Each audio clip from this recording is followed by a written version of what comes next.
Hi YouTube friends, I'm Heidi Villegas with Healing Harvest Homestead, and I am getting ready to play with my new still and actually distill some rosemary. Now I grow rosemary inside all year long in the wintertime, and in the summertime I set it out.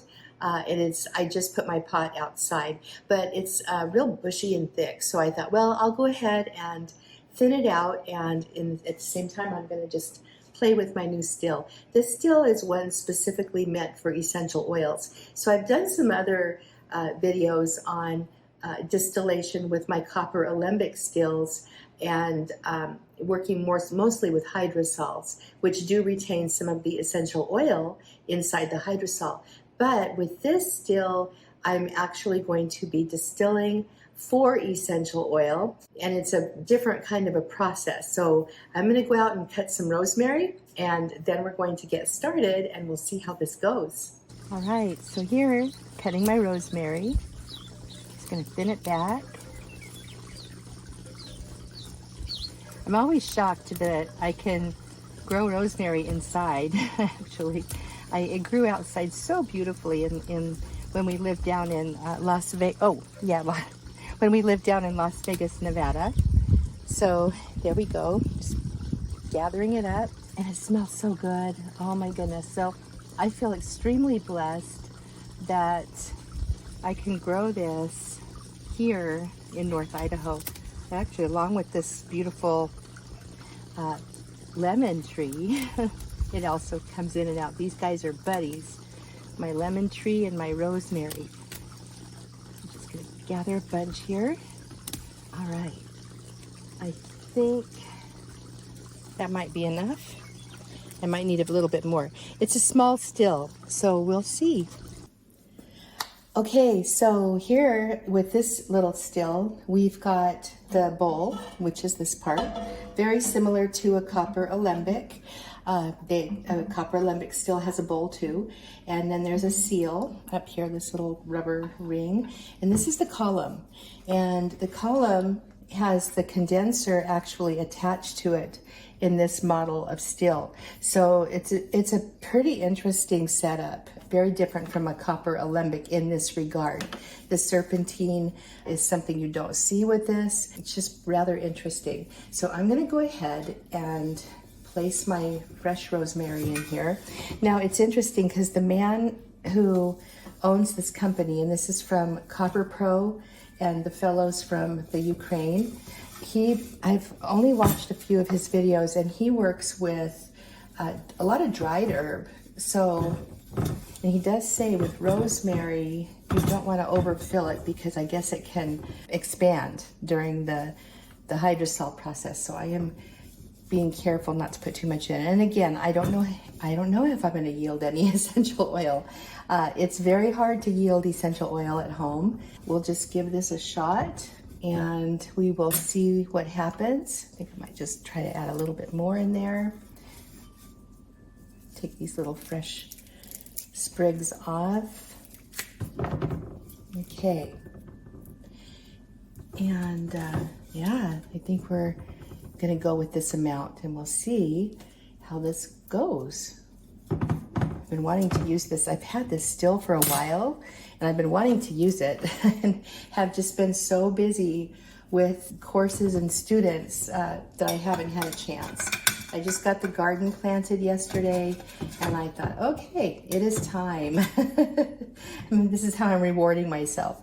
Okay, so here's the column. The column now gets tipped upside. Oh, whoops! I've got to get some really hot water in the bowl real fast. So we're gonna go ahead and get. All right, so now I've got my bowl, and I've got approximately 3.5 liters is what I decided on. So I'm getting a little nervous, so I thought I'd just stick with the 3.5 liters. I'm gonna go ahead and put this on top of the column on top of the bowl with the seal in between. And now we've got this nice tightener that goes on here. I imagine you tighten this up very, very well. It's kind of like with my copper alembic stills for hydrosols. Yes, you want those very tight, and imagine you don't want steam escaping here either. This, I'm gonna be honest, this still makes me a little bit nervous because it's very closed. I'm gonna be keeping a close eye on the temperature of it and just kind of be watching it. So right now, I'm gonna get my little thermometer in here. Dry that off a little bit. Okay. And we know that 212 Fahrenheit is boiling. So I'm just gonna go ahead and get this started. So now we're going to go ahead and hook up our hoses. So over here, I'm gonna just carry you over here to my sink. I have a bowl, and that's my cold water. That is going to be put into the lower portion of the condenser. And then I've got another tube coming out that's going to output here into that side of my sink, and that's for hot water.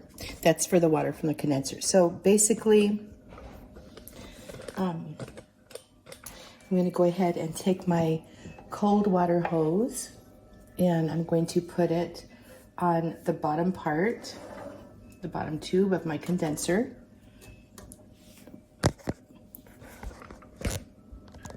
Which is right there. I'm gonna move this back so you can see.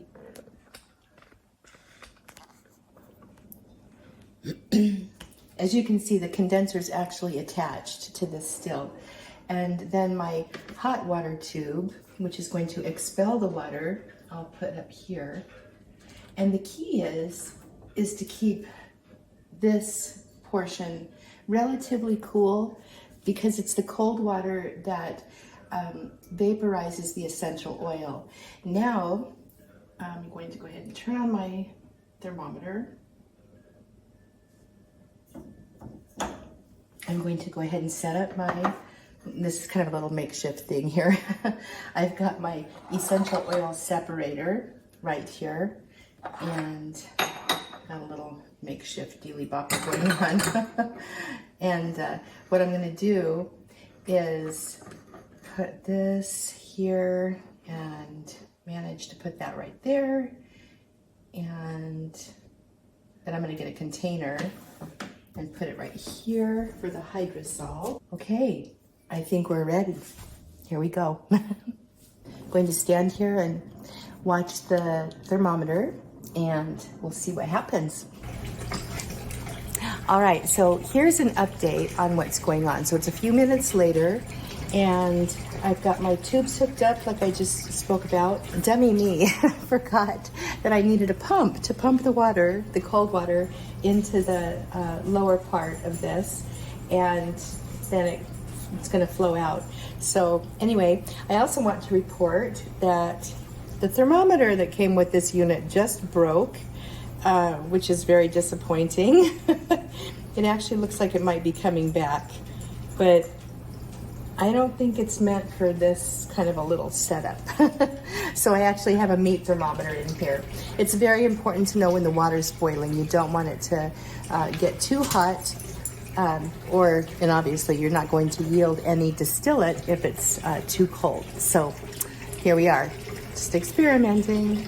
Okay, so here's our first little droplets of hydrosol. It's actually coming out a lot faster than what I expected. We'll have to see what happens here. And look at this. There is some essential oil at the top. I would kind of guesstimate it's about a half a milliliter right now. Very interesting. And I'm kind of wondering what I'm going to do when this fills up. Okay, so let's have another update. This is actually a separator, and the reason why I wasn't getting any hydrosol in the jar was because the liquid here wasn't quite high enough yet. But once this gets to a certain point, then I start getting hydrosol over here. And on this side, what I have is a little bit of hydrosol and then essential oil. And you can see the essential oil at the top. Another thing I didn't show you before was I have little funnels here that help catch the water, because this thing was like squirting it out. So I've actually already lost some essential oil. It is all over my hands and it smells delightful. So I'm really excited about this. We'll just keep this flow going, and and see what happens. Oh my gosh, you guys, I love this so much. Look at this. This is actually a yield of essential oil. I haven't even started going through the liquid that's in the bowl yet, and already we're yielding a really nice amount of essential oil for the amount of time that this has been going, which is roughly maybe 5 or 10 minutes. So this is pretty amazing. I am super impressed with this setup so far. Just loving it. The only thing I'm not impressed with is the thermometer. So I've got to figure out a way to handle that. In the meantime, I've got my water flow going very nicely up here on the condenser. I don't know if you can see this up here. You can see this is kind of frosty on the lower part of the copper, and then it gets warmer, allowing the water to come out. This is a great setup. Super thrilled about this, and we'll see how much essential oil we yield. Now, I just want to say this is my very first time working with this still, and I know, and I'm so excited about it, that I can actually yield essential oil, that I think I'm going to be playing with this a lot as the summer goes on and I have other plants. So I will be reporting back to you about this. And I just want to point out here, I get questions all the time from people saying, well, essential oils aren't sustainable. Essential oils are not, you shouldn't even use them.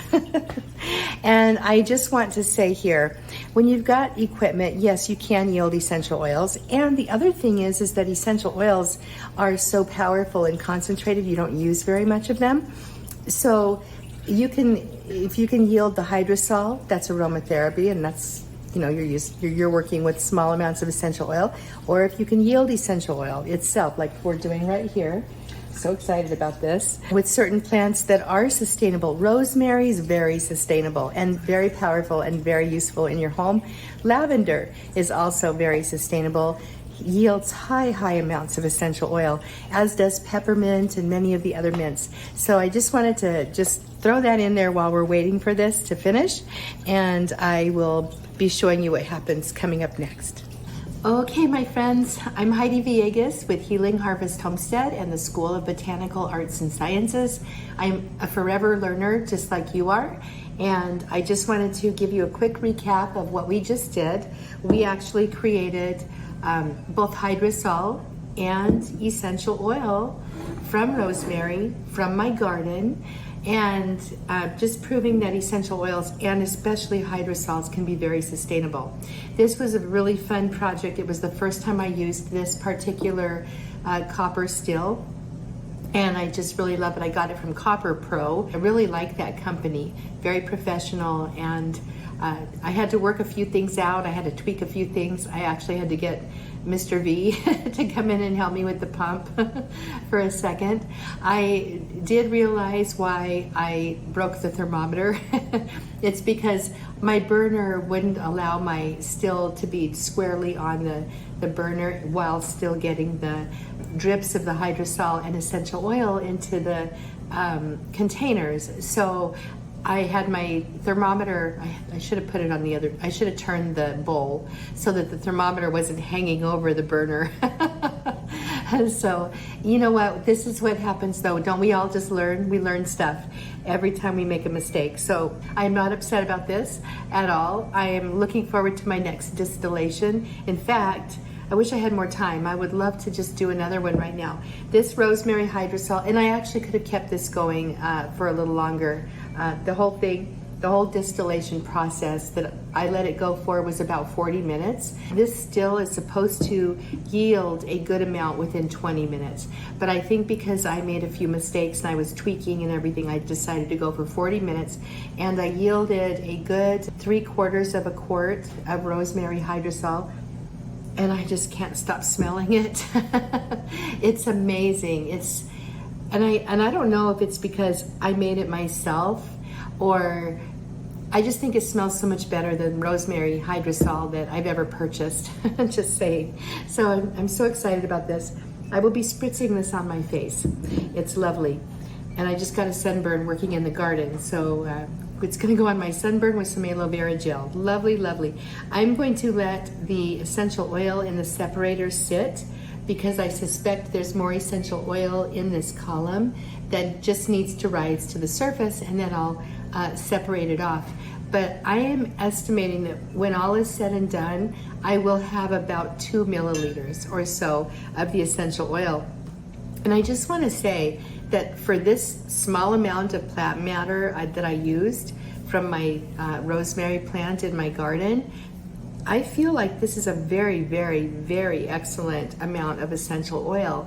And I'm looking forward to trying this with some lavender and some mint and some other fresh plants. And one of my plans for this with lavender is I have a friend, Stephanie, at Triscali and Running Springs Ranch. It's Triscali Organics, but she makes her own lavender essential oil, and it is the bomb. It is the best. Her lavender plants are amazing. So if you want really, really high quality lavender, visit her farm, Running Springs Ranch. But I'm planning on going ahead and getting some of her freshly dried lavender this summer, and I want to try this process with her lavender and see how it turns out. Evidently, the man who makes these stills uses primarily dried plant matter, so it's pretty interesting. You don't have to use fresh. I also read a book written by a couple of German chemists on essential oil production, and they mentioned too using dried matter, freshly dried matter, will actually yield the highest amount of essential oils. And I was thinking about why that might be, because they didn't go into details about why, but I think it's because you are getting rid of extra moisture and water, and you are giving yourself the ability to pack more into the column and contain more plant matter, thereby yielding more of the essential oil. So that's just my thought process on that. I'm going to do some more studying and figure this out. But anyway, I'll be doing some more distillation with my copper alembics. I still love my copper alembic stills, but this copper still has been just such a fun experience today, and I'm really looking forward to doing more with it. If you want to hear more about essential oil distillation from plants in your garden, please let me know. I do have a homemade hydrosol video with just kitchen tools that you can take a look at. I made this like 3 years ago, so it's probably not the greatest video, but I show you how to use just a stock pot and some other common things so you can make a hydrosol at home. I also have some I think I have 2 different videos with the copper alembic stills. One's a small one and one's a larger one, and now this one too. So I'm going to keep experimenting with this. I love my essential oils. I love the aromas and the scents. I also love my herbs and just in their whole form. So stay tuned for more videos. If you have any questions at all, I'm kind of thinking about doing a live public herb chat. I do Q&A chats every single week in my student group in the Confident Herbalist Tribe, which is a really deep dive into herbs for supporting different conditions as well as general health, and the plant phytochemistry formulation, all kinds of things, herbal businesses. That's my membership, and I just love those live weekly chats. The questions are very high level.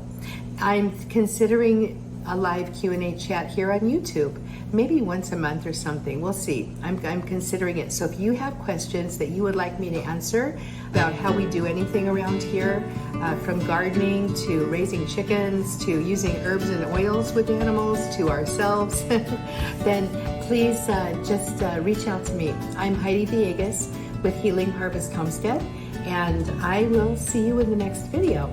All right, talk to you later. Oh, please like and subscribe and share and do all that stuff. I'd appreciate it. Thank you so much. Bye-bye.